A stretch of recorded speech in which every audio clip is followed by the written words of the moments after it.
Hello बच्चों, मैं मनीष आनंद अपने यूट्यूब चैनल में आप सभी का स्वागत करता हूँ।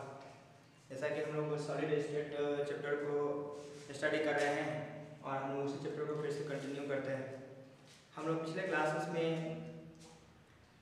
कंडक्टर सेमीकंडक्टर यानी कि प्रॉपर्टी ऑफ सॉलिड के बारे में बात कर लिए थे और सबको सेपरेटली हम लोगों ने डिफाइन कर लिया था, कंडक्टर, नॉन कंडक्टर और सेमीकंडक्टर को।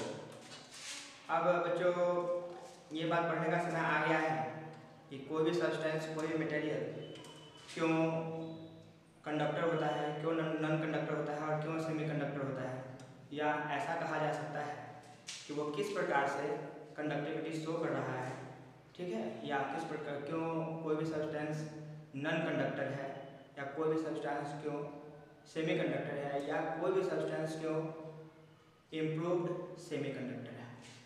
तो बच्चों इसके लिए हम लोगों को बैंड थ्योरी पढ़ना पड़ेगा और मैंने जैसा कि टॉपिक लिख रखा है पहले से ही बोर्ड पे, band theory and mechanism of conduction, यानी कंडक्शन के मैकेनिज्म के बारे में भी हम लोग इस चैप्टर में चर्चा करेंगे।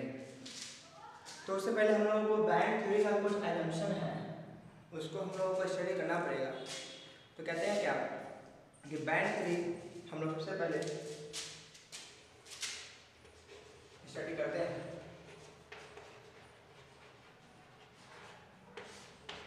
तो क्या है बैंड थ्योरी? तो कहते हैं हम लोग कि band theory easily explains about the mechanism of electrical conduction of conductor, semiconductor and non conductor. मतलब कोई भी सब्सटेंस कंडक्टर है, नॉन कंडक्टर है या सेमीकंडक्टर है, वो किस प्रकार से कंडक्टिविटी शो करता है, हम लोग बैंड थ्योरी के बेसिस पे इस बात को एक्सप्लेन कर सकते हैं। तो लिखेंगे हम लोग on the basis of band theory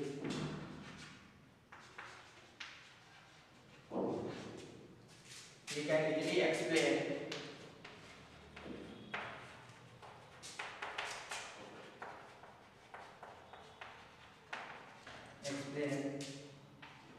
about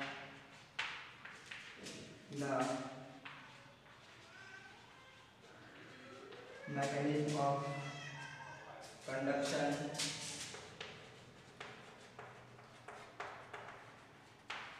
of conductor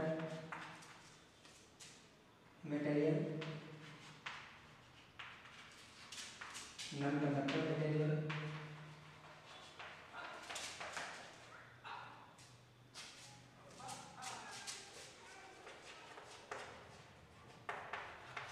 and semiconductor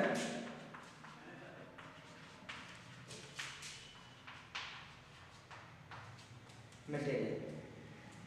तो हम लोगों को बात करना पड़ेगा कि बैंड थ्योरी का एजम्पशंस क्या है, क्योंकि बैंड थ्योरी का एजम्पशंस के आधार पर ही हम लोग ये बता पाएंगे कि किस प्रकार से कोई मटेरियल कंडक्टर होता है, कंडक्टिविटी शो करता है, या क्यों नॉन कंडक्टर होता है, या क्यों सेमीकंडक्टर होता है। सेमीकंडक्टर मतलब जैसे इलेक्ट्रिसिटी जो है वो पार्शियली पास करे। तो बात करते हैं assumption of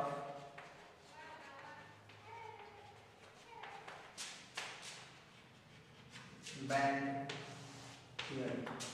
तो बैंड थ्योरी के assumption के बारे में बात करते हैं। तो सबसे पहला assumption क्या है?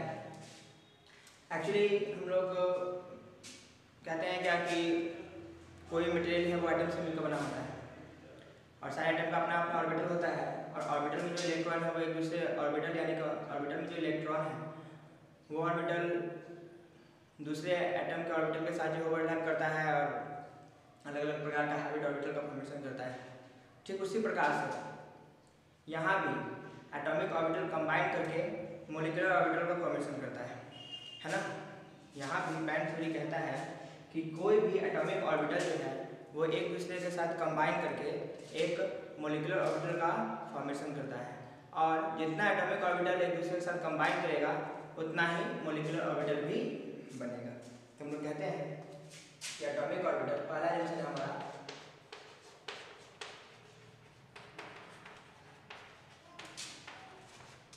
combined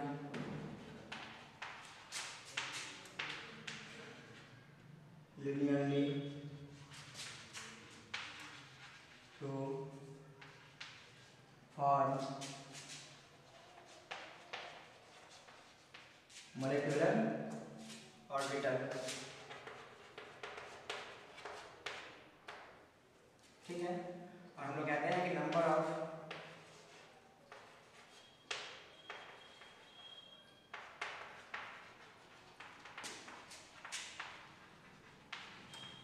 combined is equal to number of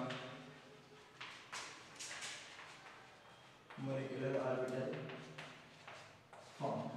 मतलब जितना एटॉमिक ऑर्बिटल एक दूसरे के साथ कंबाइन करेगा उतना ही मोलिकुलर ऑर्बिटल का फॉर्मेशन होगा। कहने का मतलब है कि अगर दो मोलिकुलर ऑर्बिटल कंबाइन कर रहा है तो दो एटॉमिक ऑर्बिटल कंबाइन कर रहा है तो दो मोलिकुलर ऑर्बिटल का फॉर्मेशन होगा।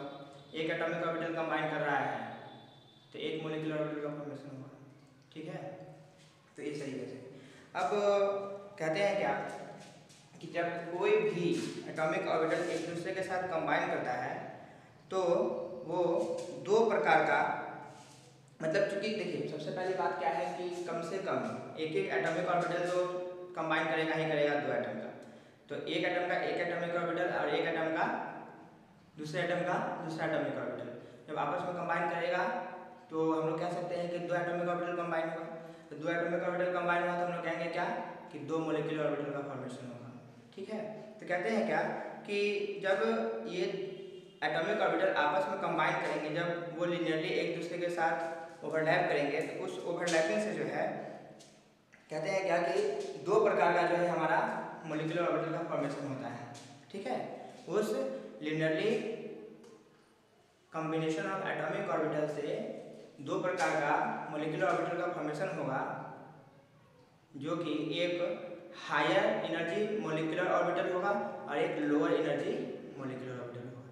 ठीक है, कहते हैं क्या कि जब मिनिमम टू एटॉमिक ऑर्बिटल एक दूसरे से कंबाइन करेंगे ही करेंगे, तो minimum two atomic orbital combine करेंगे एक दूसरे के साथ, इसका मतलब है कि मिनिमम टू मोलिकुलर ऑर्बिटल्स का फॉर्मेशन भी होगा।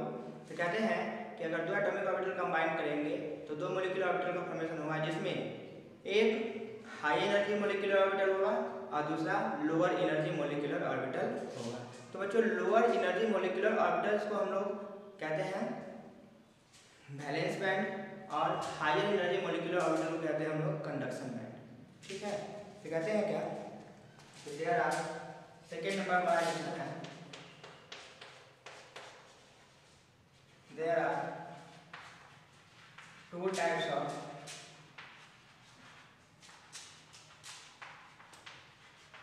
molecular orbitals formed during the linearly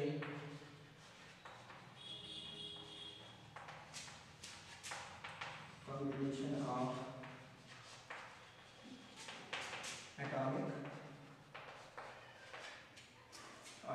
orbital. पहला हमारा क्या होगा बच्चों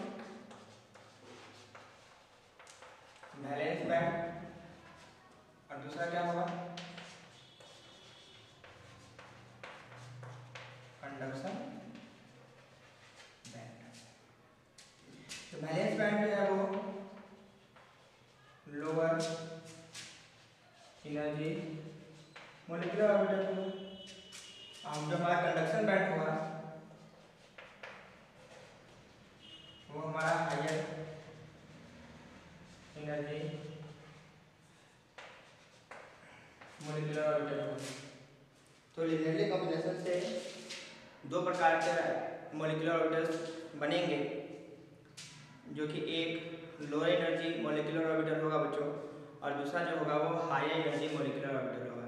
तो लोअर एनर्जी मोलिकुलर ऑर्बिटल जो बनेगा हमारा उसको हम लोग वैलेंस बैंड कहते हैं, और जो हमारा हाई एनर्जी मोलिकुलर ऑर्बिटल होगा उसको हम लोग क्या कहते हैं बच्चों कंडक्शन बैंड कहते हैं। अब तीसरा हमारा एजम्पशन है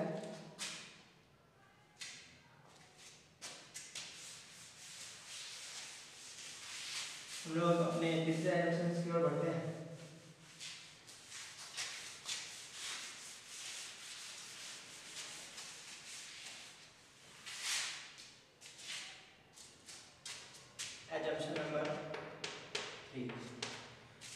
बात है कि जब दो प्रकार के मॉलिक्यूलर ऑर्बिटल्स बन रहे हैं, एक हाई एनर्जी एक लो एनर्जी वाला, तो निश्चित रूप से दोनों के बीच एक एनर्जी डिफरेंस होगा, एक एनर्जी गैप होगा। तो तीसरा जंक्शन हमारा यही है कि there is a energy gap present between higher energy molecular orbital और लो एनर्जी मॉलिक्यूलर ऑर्बिटल। ठीक है, ऐसा भी कह सकते हैं हम लोग कि कोई भी एटॉमिक ऑर्बिटल कॉम्बिनेशन के बाद जो मॉलिक्यूलर ऑर्बिटल बनता है, तो उसमें जो हमारा एक कंडक्शन बैंड और एक जो वैलेंस बैंड होगा, उस दोनों के बीच एनर्जी गैप होगा। तो कहते हैं there is a energy gap present between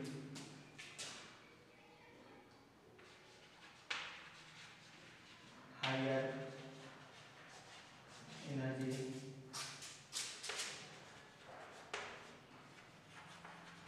molecular orbital and lower energy molecular orbital। तो इस तीन एजम्पशन के बेसिस पे हम लोग मैकेनिज्म ऑफ कंडक्शन को इजीली एक्सप्लेन कर सकते हैं।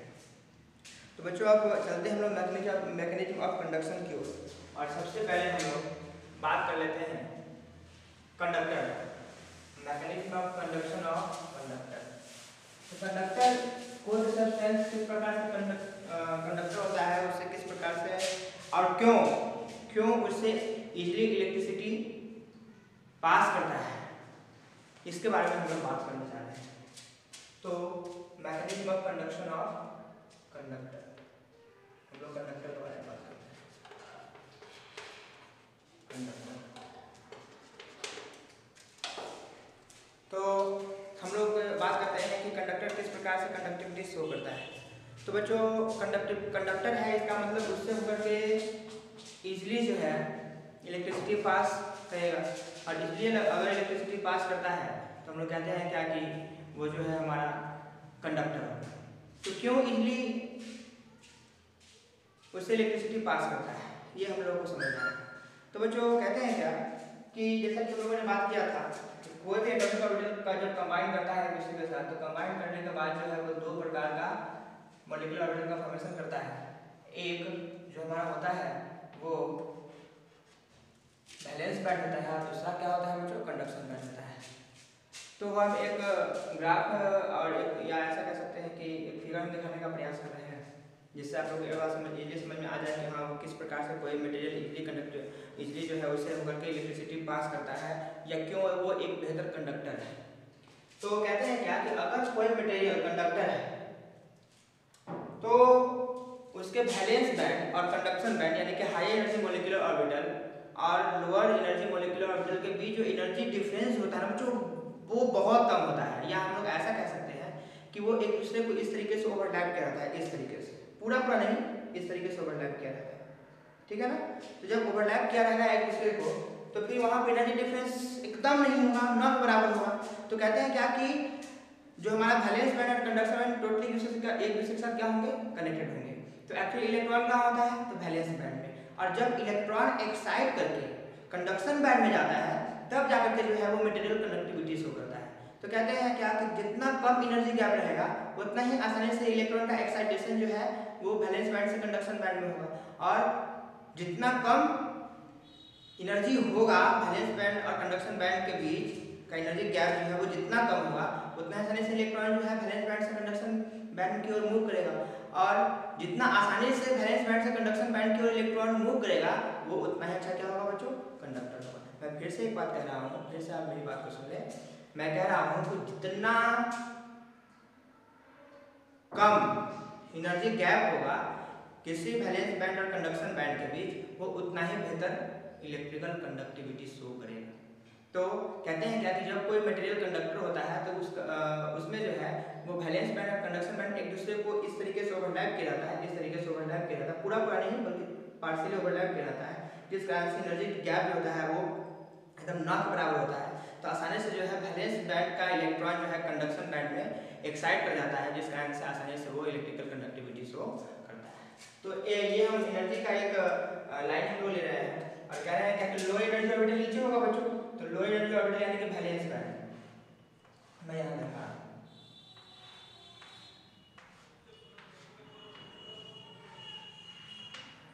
मैंने ये लिया वैलेंस बैंड क्योंकि नीचे है बच्चों, ये नीचे है और ये नीचे होने का मतलब है कि इसकी एनर्जी कम होगी और इससे ऊपर जो हम लोग ऑर्बिटल बनाएंगे उसकी एनर्जी ज़्यादा होगी क्योंकि हम मैंने इस एरो के साथ दिखाया है कि ऊपर जो एनर्जी क्या हो रहा है वो इंक्रीज कर रहा है। तो मैं बोल रहा हूँ क्या कि यहाँ पर मैंने एक और ऑर्बिटल मैं दिखाने का प्रयास कर रहा हूँ आप लोग को। मैंने कहा कि वो एक दूसरे को पार्शियली ओवरलैप किया जाएगा।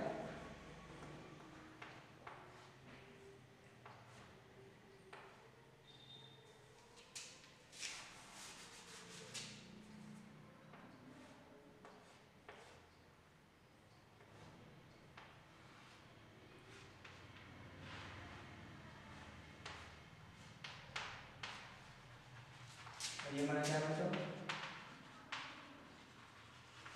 Conduction band. तो इलेक्ट्रॉन तो वैलेंस बैंड में होता है, इलेक्ट्रॉन का होगा बच्चों वैलेंस बैंड, लेकिन इलेक्ट्रॉन का एक्साइटेशन जब कंडक्शन बैंड में होगा तभी जाकर के कोई मटेरियल इलेक्ट्रिकल कंडक्टर होगा। तो चूंकि यहाँ की एनर्जी का एकदम नहीं है क्योंकि वो एक दूसरे को ओवरलैप किए हुए हैं, तो यहाँ से इलेक्ट्रॉन का एक्साइटेशन जो है आसानी से कंडक्शन बैंड में हो जाता है और जितना आसानी से इलेक्ट्रॉन का एक्साइटेशन जो है कंडक्शन बैंड में होगा वो उतना ही बेहतर क्या होगा इलेक्ट्रिकल कंडक्टर होगा। तो कहते हैं क्या कि there is a small energy gap और there is a negligible energy gap present in the conductor material, so the excitation of electron from valence band to conduction band easily occurs. So any material shows a good conductor. मतलब कहते हैं क्या कि कोई भी material electrical conductor तभी होगा जब उसके बीच जो है उसके बीच जो एनर्जी गैप क्या होगा काफ़ी कम होगा। जब एनर्जी गैप काफ़ी कम होगा, जितना कम एनर्जी गैप होगा उतना ही अच्छा इलेक्ट्रिकल कंडक्टर होगा। तो बच्चों ये जो था कंडक्टर था, ठीक है। अब हम लोग बात कर लेते हैं नॉन कंडक्टर।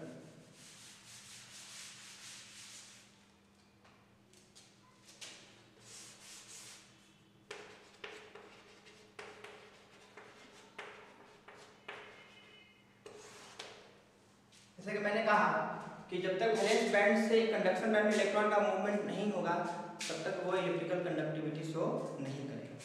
तो अब कहने का मतलब है कि इसकी इलेक्ट्रिकल कंडक्टिविटी काफ़ी कम होती है। नॉन कंडक्टिव मटेरियल जो होता है उसकी इलेक्ट्रिकल कंडक्टिविटी क्या होती है बच्चों, वो काफ़ी कम होती है।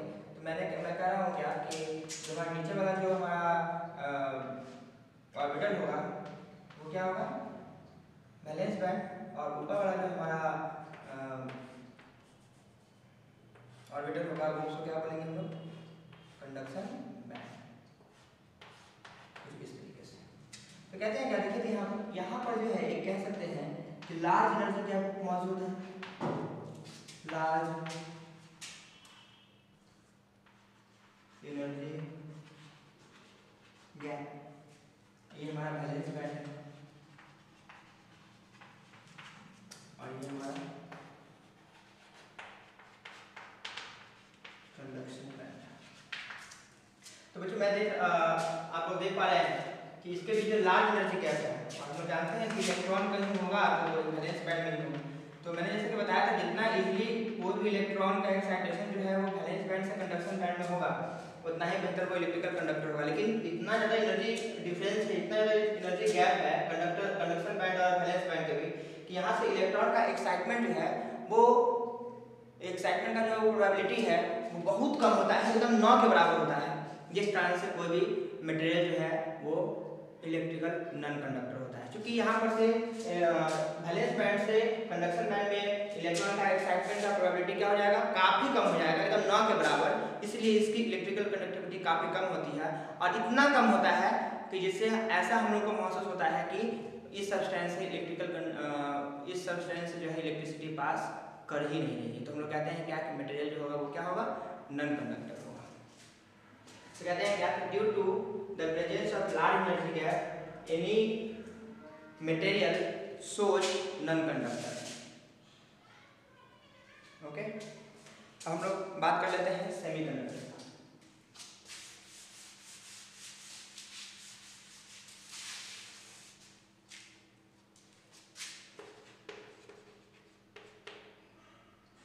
सेमीकंडक्टर, अब बच्चों लोग सेमीकंडक्टर की बात कर रहे हैं, तो सेमीकंडक्टर मतलब जिससे पार्शियली जो है इलेक्ट्रिसिटी पास करे, मतलब ना बहुत ज़्यादा ना बहुत कम। इसका मतलब है कि एक एवरेज एनर्जी गैप होगा वैलेंस बैंड और कंडक्शन बैंड के बीच, ना बहुत ज़्यादा ना बहुत कम, क्योंकि बहुत कम होगा तो बहुत बेहतर इलेक्ट्रिकल कंडक्टर होगा, और बहुत ज़्यादा एनर्जी गैप होगा तो कहते हैं क्या कि वो नॉन कंडक्टर होगा। तो सेमीकंडक्टर है यानी पार्शियली इलेक्ट्रिसिटी पास करेगा, तो हम लोग कह सकते हैं कि एवरेज एनर्जी गैप होगा, ठीक है ना, वैलेंस बैंड और कंडक्शन बैंड के बीच, जिससे इलेक्ट्रॉन का जो एक्साइटमेंट है वो पार्शियली हो पाएगा, और पार्शियली इलेक्ट्रॉन के एक्साइटमेंट के कारण से जो है वो सेमीकंडक्टर होता है। तो हम लोग ऐसा लिख सकते हैं।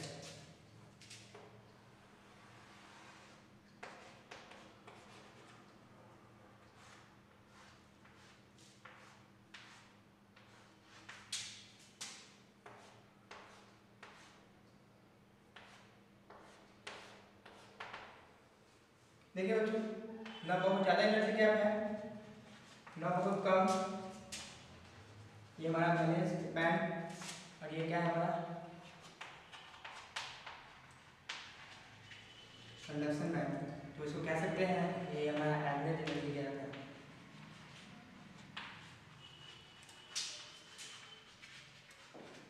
ठीक है, तो एवरेज एनर्जी गैप है इलेक्ट्रॉन के वैलेंस बैंड में होता है।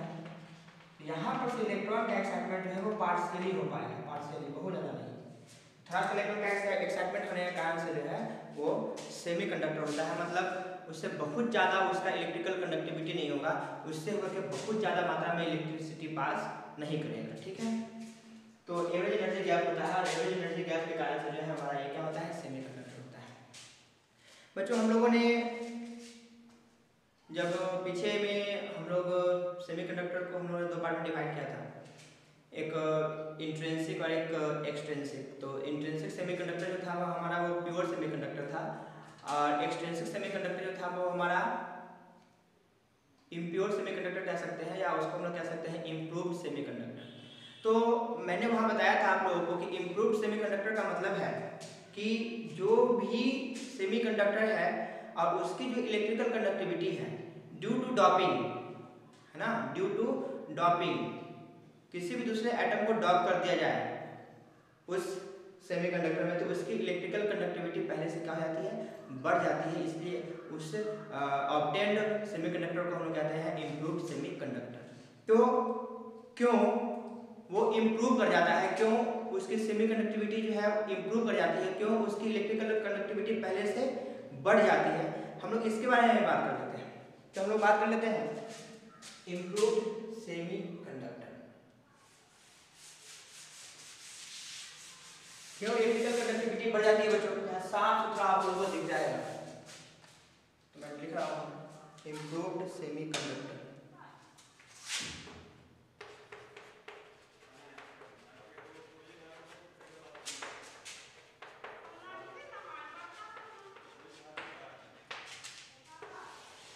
इम्प्रूव्ड सेमीकंडक्टर, देखिए ध्यान से आप, मैंने यहाँ पे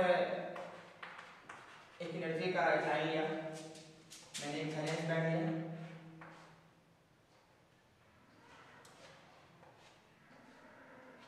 ठीक है, और एक हम लोगों ने कंडक्शन बैंड लिया।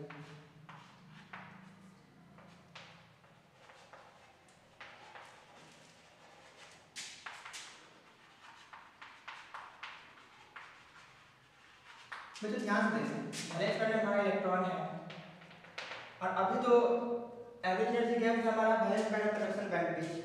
तो कहते हैं क्या कि जब इंट्रिंसिक सेमीकंडक्टर होगा तो एक एवरेज एनर्जी गैप होगा, लेकिन बात समझिए मैं क्या कर रहा हूँ, जब हम लोग डॉपिंग करते हैं अनदर आइटम का किसी भी इंट्रिंसिक सेमीकंडक्टर यानी कि प्योर सेमीकंडक्टर में, मतलब कि ट्राइवैलेंट एटम और पेंटावैलेंट एटम का जब हम लोग डॉपिंग करते हैं तो एक्स्ट्रा इलेक्ट्रॉन जो है उस लैटिस में आ जाता है और एक्स्ट्रा इलेक्ट्रॉन के रिवॉल्वेशन के कारण, घूमने के कारण से जो है उसकी इलेक्ट्रिकल कंडक्टिविटी इंक्रीज कर जाती है। तो एक्चुअली वहाँ हुआ क्या, जब हम लोग अनदर एटम को जब अंदर डॉक किए ना, तो वहाँ पर से जो है एक और जो है बीच में बैंड का फॉर्मेशन होता है, ठीक है ना। एक और बैंड का फॉर्मेशन होगा जो कि कंडक्शन बैंड और वैलेंस बैंड के बीच होता है, ठीक है। तो कहते हैं क्या कि जब आप डॉपिंग करते हैं तो उस डॉपिंग के ड्यूरेशन में जो है एक और बैंड का फॉर्मेशन हो जाता है, जिसको हम लोग इम्प्योर बैंड बोलते हैं। क्या बोलते हैं बच्चों? Impure band. तो इस इम्प्योर बैंड के होने के कारण से जो है कहते हैं क्या कि एनर्जी गैप जो है वो वैलेंस बैंड और कंडक्शन बैंड का जो है वो बहुत कम हो जाता है। तो इससे जो है इलेक्ट्रॉन का एक्साइटमेंट इसमें आसानी से जाता है। और चूंकि ये जो हमारा इम्प्योर बैंड है, ये इम्प्योर बैंड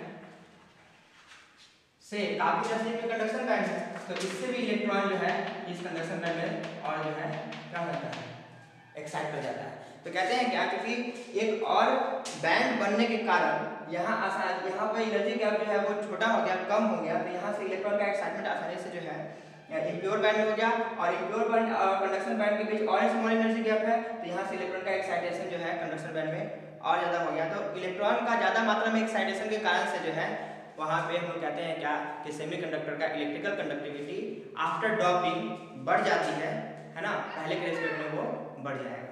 तो बच्चों मैं आशा करता हूँ कि आप लोगों को आज का ये सेशन समझ में आया होगा और आप वीडियो को आप बार बार देखें। निश्चित रूप से जो कहीं पर भी अगर आप लोगों को कन्फ्यूजन होगी तो आप कमेंट बॉक्स में मुझसे क्वेश्चन पूछ सकते हैं। मैं हर एक क्वेश्चन का आपको जो है जवाब दूंगा। ठीक है, आज के लिए इतना ही। Thank you.